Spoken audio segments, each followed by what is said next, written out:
Here I have Amazon Fire 7, and today I'm going to show you how to remove screen lock from this device in case if you set yourself PIN, password or pattern.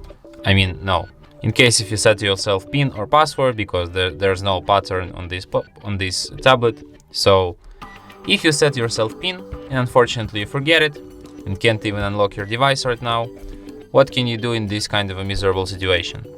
Firstly, you have to turn off your tablet. And after it turns off completely, hold down combination of keys power key plus volume down at the same time for a couple of seconds like this.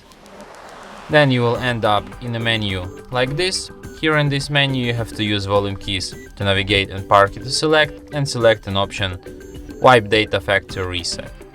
Then select yes, and after you see the message data wipe complete, you can select the first option reboot system now to restart your device, and it will be restarted in about a minute or two. Thanks for watching.